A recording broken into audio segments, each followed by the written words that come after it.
Olá, eu sou a professora de Euclidiane, de Matemática. Essa é a nossa aula 12 do 8º ano e hoje nós iremos estudar plano cartesiano. Então, vamos acompanhar. Bom, em diversas situações, utilizamos códigos para facilitar a localização de algo.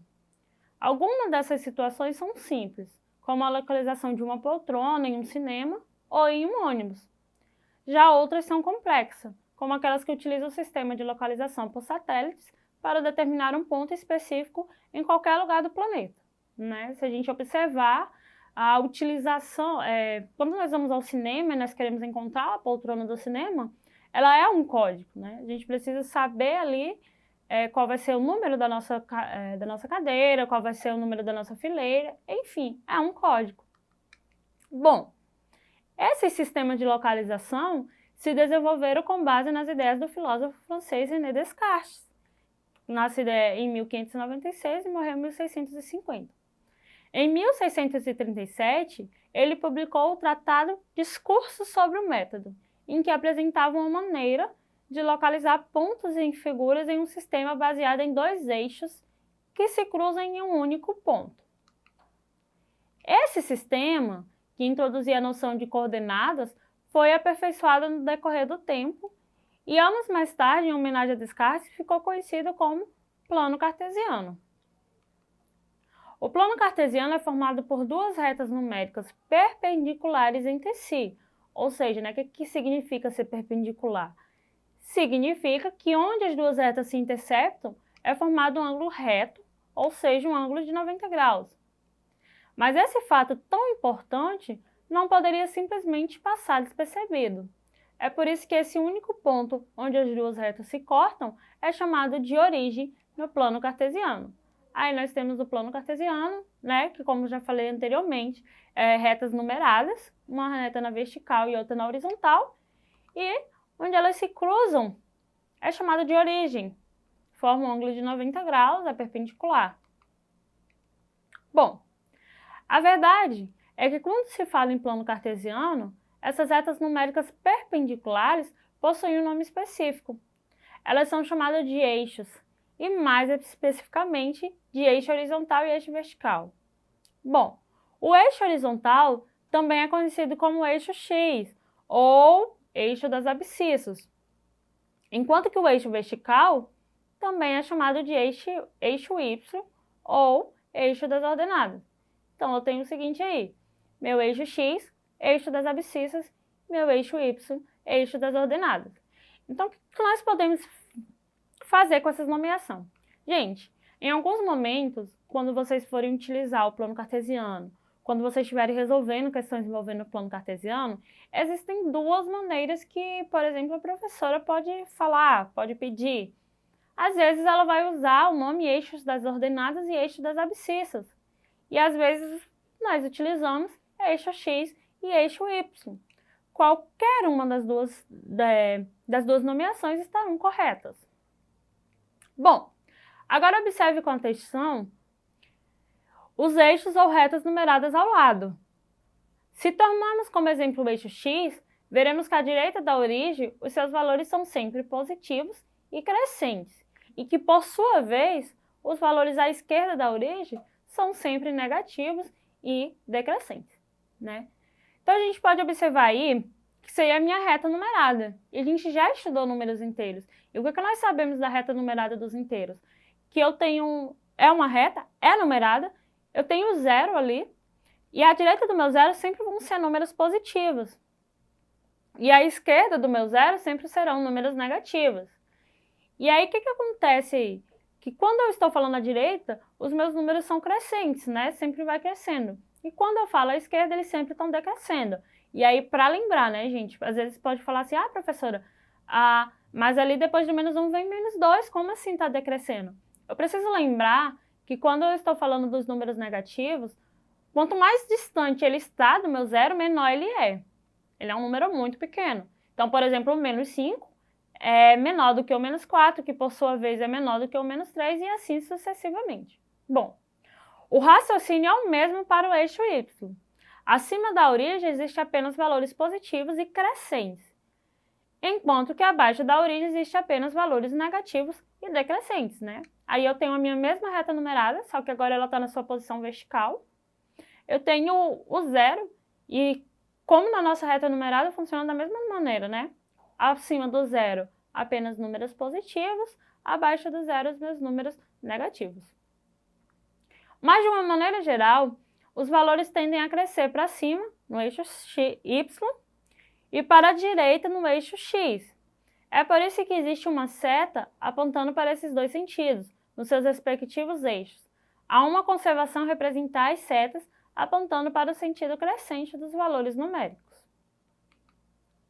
Bom, depois de falarmos bastante sobre o eixo do plano cartesiano, é fato eles dividem um plano como um todo em 4 regiões. Essas regiões são chamadas de quadrantes e por isso devem ser do conhecimento de vocês que um plano cartesiano possui 4 quadrantes, né? Como vocês podem ver aí, eu tenho o primeiro, segundo, terceiro e quarto. Ele gira no sentido anti-horário, né? Lembrando, o sentido anti-horário é aquele que é o contrário do meu relógio. Meu relógio gira para a direita, então meu sentido anti-horário será para a esquerda. Primeiro quadrante começa ali no eixo YX e depois ele vai girando. E aí eu percebo que o meu primeiro quadrante ele é totalmente positivo, porque ele está ali naquela parte positiva do meu plano cartesiano.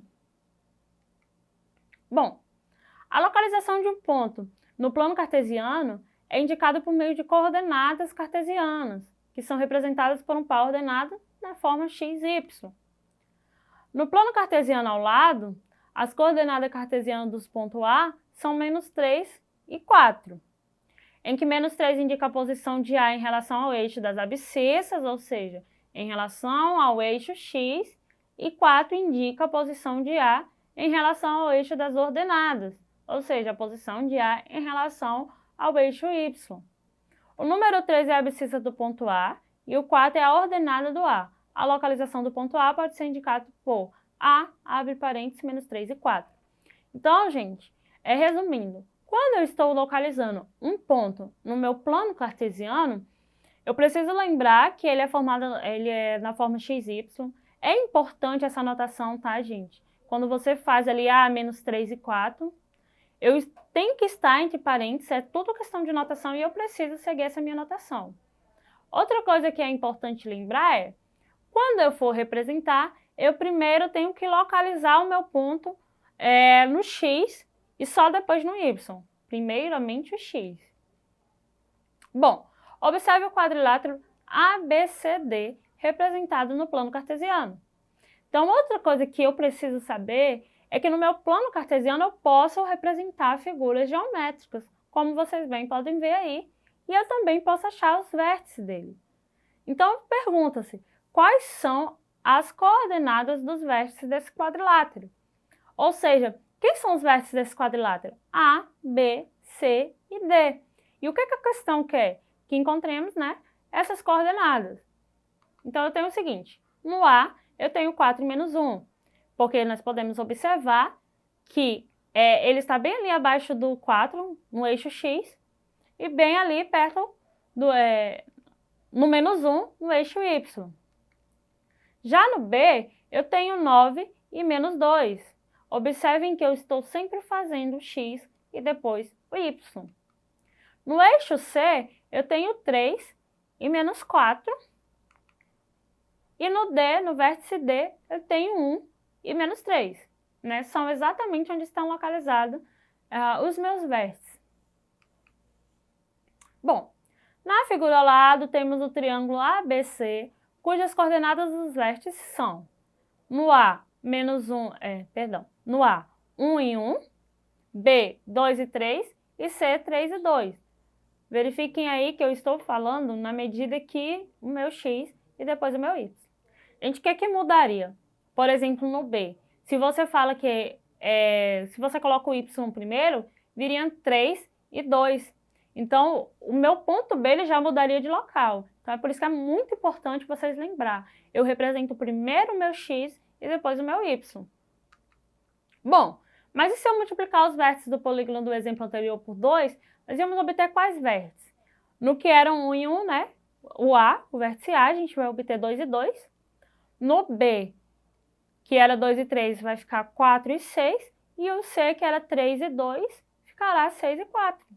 Então, se eu estou multiplicando os vértices, se eu estou obtendo novos vértices, então isso significa que eu vou obter um novo triângulo. Observem que ele, né, aumentou ali o seu tamanho. Bom, localize no plano cartesiano a seguinte figura. É um triângulo ABC, onde o A é 1 e 2, o B é menos 2 e 4, e o C é menos 1 e menos 4. Então, eu tenho aí o meu plano cartesiano e eu preciso localizar. Bom, o ponto A, ele tem que estar exatamente acima do ponto 1 e ali alinhado com, no 1, no eixo X, e alinhado com o 2 no eixo Y. Então, ele se encontra bem aqui. O ponto B, ele precisa estar alinhado com menos 2 no X, então eu já sei que o meu ponto B está ali para a esquerda, e com o 4 no eixo Y. Então, ó, se alinhou, ele ficou à esquerda. Já o meu ponto C, ele está no menos 1 e no menos 4. Então, significa que ele vai estar para baixo, né? Porque o menos 4 no eixo Y é negativo e vai estar para a esquerda, porque o menos 1 no eixo X, ele também está para a esquerda. E aí, encontrei o meu número. Bom, mas observe que a questão disse o seguinte, é um triângulo ABC. Eu já encontrei meus pontos, então agora eu só preciso fazer a minha ligação para eu encontrar o triângulo dado. Pronto, dados os vértices, eu consegui encontrar ali a minha figura geométrica aqui no meu plano cartesiano. Então lembre-se, na aula de hoje nós estudamos a origem do plano cartesiano e os seus elementos. Além disso, aprendemos também a localização de pontos e vértices de um polígono no plano cartesiano. Caso ficou alguma dúvida, você queira rever a nossa aula mais detalhadamente, basta acessar a plataforma Eduque. Bons estudos e até a próxima aula!